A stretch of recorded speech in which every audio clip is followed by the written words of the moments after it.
I'll finish off with rural old time music making formations. So remember that with when it comes to formations, the way we can tell the difference between a cohort and a formation is that formations generally are very pervasive, right? They're such a deep part of your overall identity and your complete self, right? And they're usually these habits that are formed through time too. This yes, you caught my Gilmore Girls reference. I'm a big Gilmore Girls fan. Yes, I think Gilmore Girls is a great example because they live in this small little town of Stars Hollow and they have these practices that they do all the time. Good catch. The town hall meetings, right? That's a very formation kind of habit, right? Where these people come together and they have similar thoughts and habits of practice that they share. Aha. Cool. So one point here, right, is that here's a key thing to ask yourself. Would these people would they interact with each other even if these music and dance practices did not exist, right? So for the suburbanites who practice in the cultural cohort type of contra dance and old time music making, those people probably would never interact if not for that particular grouping around the old time music dancing. But these people, because they're part of the same community, they would likely interact anyway, at a town hall meeting or just, in everyday life, even if these practices didn't exist. And generally, what you'll find with these types of formation type old time music making practices is that there's a lot of coherence between the values that are embedded in the practice itself, in the performance, and then the overall values of their social life. About religion and love and faith and family. Taylor Kirk. Oh, this is great. I'm glad to have this Gilmore Girls fandom here. But one thing that happens is that if you're part of a cultural formation and you're part of a music and dance practice that is a formation kind of practice, a lot of times it ends up shaping your everyday attitudes about different things, right? So everyday attitudes about gender roles, your religion, social etiquette and behavior, right? Because you're interacting with people, and this is a basic part of your social life, you're not just learning the dances, you're also learning how to behave in society. So notice here, like most of the women are wearing dresses, right? So that's kind of a commentary on what women should wear. um, you know Men dancing with women primarily, right? This is embedding attitudes and values on a general societal level.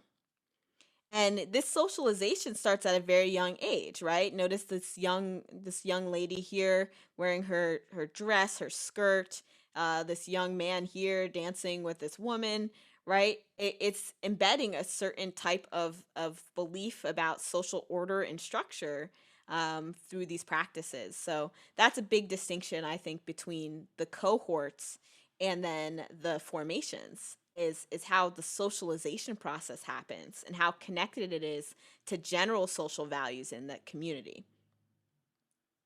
All right, so let me fast forward a little bit. All right, so when it comes to these formation habits, a lot of times people are a part of these types of music and dance communities for a much longer period of time. So for the people who are part of this formation, old time music and dance is so comfortable to them. They could just grab a guitar and start playing. They don't have to fiddle through the music or anything like that because they're just comfortable from such great exposure. And then other things you'll see are younger generations wanting to connect with older generations, right? Wanting to connect with their grandparents or generate, a couple generations before them through this particular kind of practice. They're drawing from it, not just simply copying it, right?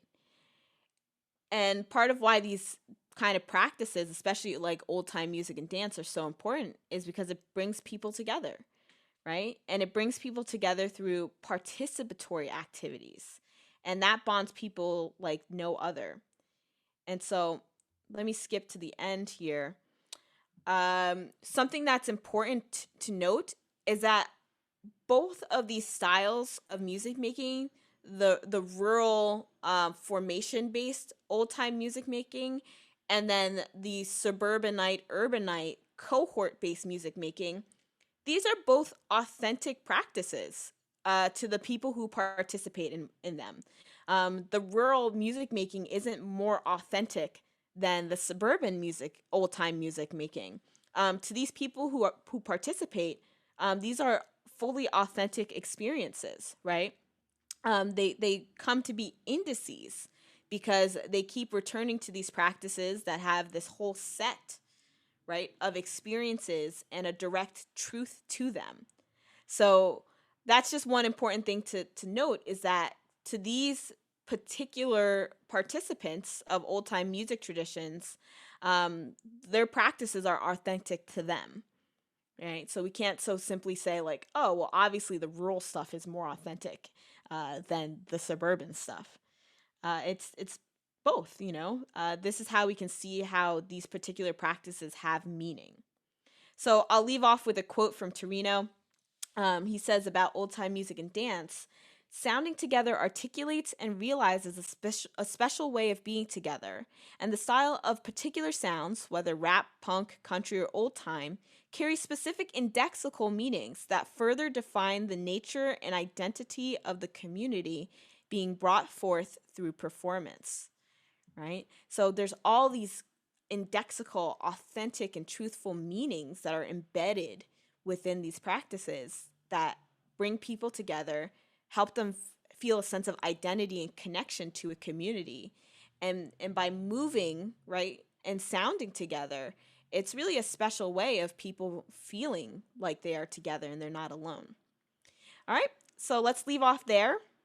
Thanks for a great class, and I'll hang out here in case you have any questions. But that's it for today.